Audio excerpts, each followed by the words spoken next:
छत्रपति शिवाजी महाराज को अपना आराध्य मान करके मित्रों, क्योंकि छत्रपति शिवाजी महाराज को हम अवतारी मानते हैं और सच में जब मुझे लगा कि अवतारी मानते हैं तो जब ये जाना उनको अपना आराध्य मान करके प्रतिदिन उन पर पुष्पांजलि करने वाले, उनको अपनी पूजा पद्धति से अपने उनको सर नवाने वाले आज के मुख्य वक्ता, युवाओं के चहेते आदरणीय रघुराज प्रताप सिंह से मैं आग्रह करता हूं हम सबके बीच में आए और अपने आशीर्वचन से हम सबको अभिभूत करें। मैं रजवान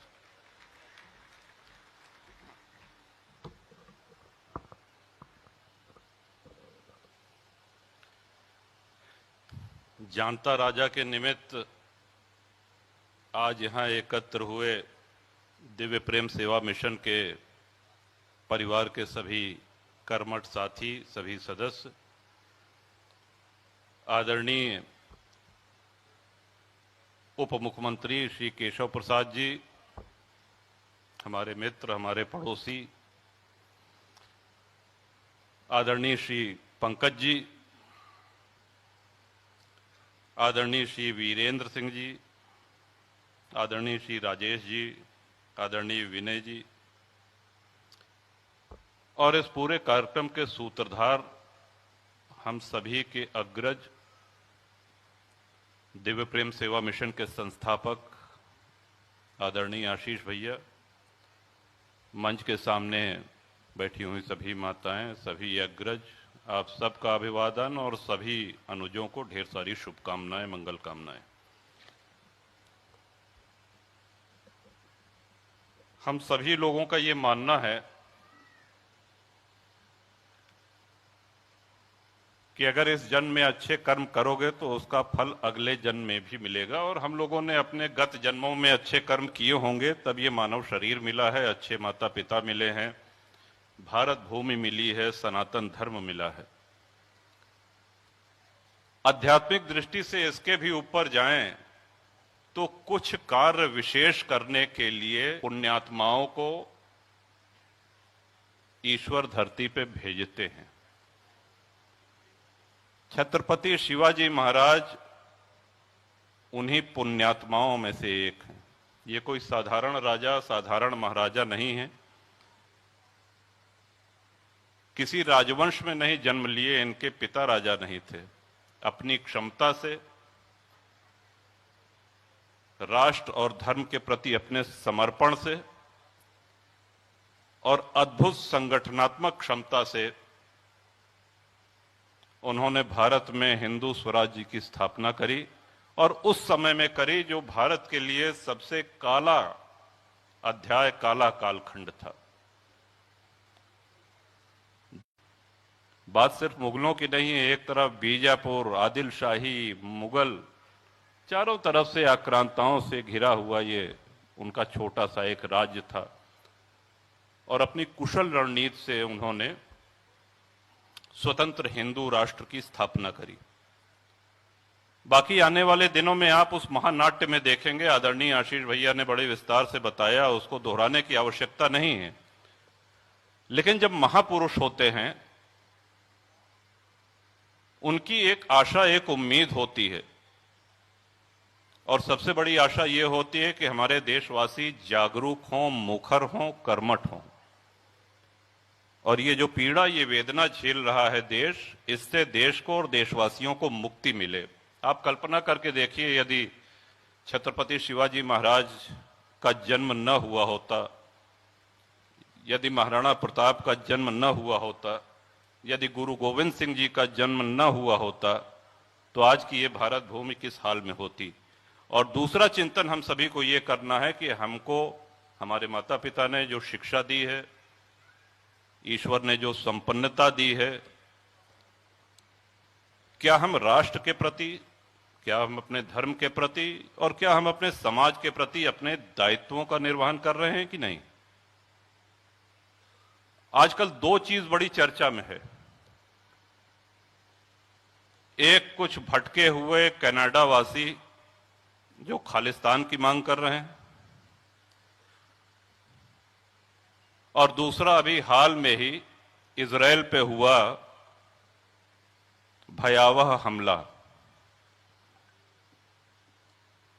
इन दोनों का हम सभी लोगों को संज्ञान लेना चाहिए सिख और हिंदू हम सभी लोगों ने सुख दुख साथ मिलकर के बांटे हैं, झेला है बुरा समय एक साथ, बल्कि सिख हिंदू से अलग नहीं है। लेकिन अगर खालिस्तान वालों को इतना ही खालिस्तान प्यारा है जो इसकी मांग कर रहे हैं, तो ये भी जान लें कि जब हमारे देश का बंटवारा हुआ तो 60% पंजाब तो पाकिस्तान में चला गया है। तो वहां जाके अपना जौहर दिखाएं और पाकिस्तान के उस 60% जो भाग है, जो भारत से कट के पाकिस्तान हुआ है, उसको खालिस्तान बनाते हैं यहाँ की।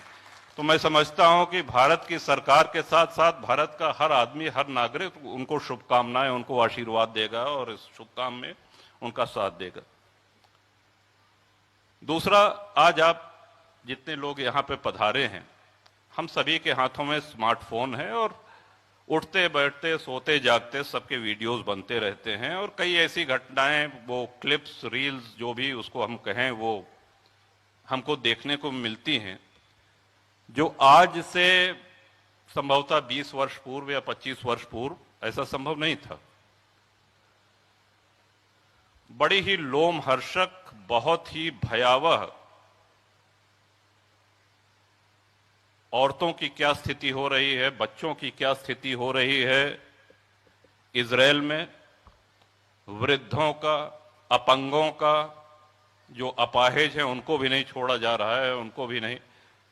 इससे हम एक ये अंदाजा लगा सकते हैं कि हमारे पूर्वजों ने ये सब झेला है। वो आज बात अलग है कि हम उसको वीडियो में देखने को मिल रहा है, लेकिन इससे भी काला अध्याय हमारे पूर्वज झेल चुके हैं। इन सब को झेलने के बाद भी हमारा राष्ट्र आज मजबूत है, लेकिन हमको अपने दायित्वों का निर्वहन करना पड़ेगा। मैं समझता हूं कि किसी भी महापुरुष की जीवनी, उनके विषय में कोई महानाट्य हो, उनके विषय में कोई अध्ययन करें या उनकी आत्मा से पूछें, तो उनकी अंतरात्मा यही कहेगी कि मैं चाहता हूं कि हर भारतवासी इस बात की प्रेरणा ले और एक सजग, सशक्त और देशभक्त नागरिक बने। आज की पीढ़ी ऊर्जा से भरपूर है, ज्ञान की कमी नहीं है, और फिर हम कहेंगे कि ये इंटरनेट या स्मार्टफोन जो आज हमारे हाथ में है, ये ज्ञान का खजाना है और इसको जिस दिशा में मोड़ दीजिए उस दिशा में ये आपको कोई भी जानकारी उपलब्ध कराने में सक्षम है। छत्रपति शिवाजी महाराज के महानाट्य जानता राजा के बाद वो सभी दर्शक जो इस महानाट्य को देखेंगे, मेरा पूरा विश्वास है कि वो पहले से अधिक मजबूत, पहले से अधिक जागरूक और पहले से अधिक देशभक्त नागरिक बन करके उभरेंगे। इस बात का मुझको पूर्ण विश्वास है। आदरणीय आशीष भैया के साथ हम लोग पूना में, ग्वालियर में, दिल्ली में जानता राजा जब देखने गए, इतने बड़े पैमाने पे ये महानाट्य होता है कि हम और भैया जब बात कर रहे थे तो आरंभ में हम लोगों का साहस नहीं पड़ रहा था कि इतना बड़ा कार्यक्रम लखनऊ में कराया कैसे जाए। लेकिन आदरणीय आशीष भैया की जो संगठन क्षमता है और दिव्य प्रेम सेवा मिशन के समर्पित कार्यकर्ताओं की जो शक्ति है, उसके कारण अब ये कार्य बहुत ही सुलभ लग रहा है। आप सभी लोगों का आशीर्वाद, आप सभी लोगों का सहयोग इस मिशन को आगे बढ़ाता रहेगा, ताकि हम अपने खोए हुए, भूले हुए अतीत से परिचित हो सकें। आने वाले दिनों में हमारे देश को, हमारे समाज को उन आतताइयों का, उनसे त्रस्त न होना पड़े, वो बुरे दिन हमको या हमारी आने वाली पीढ़ी को न देखना पड़े। इसके लिए हम सभी लोग तैयार रहें।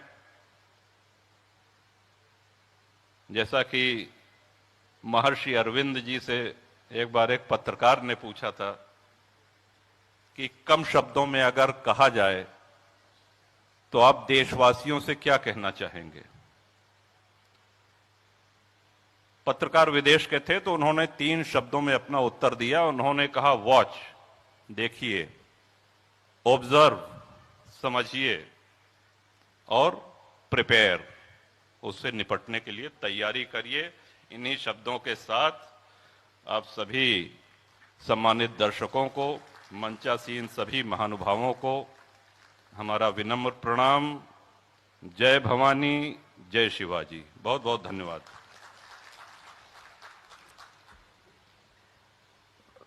जय भवानी।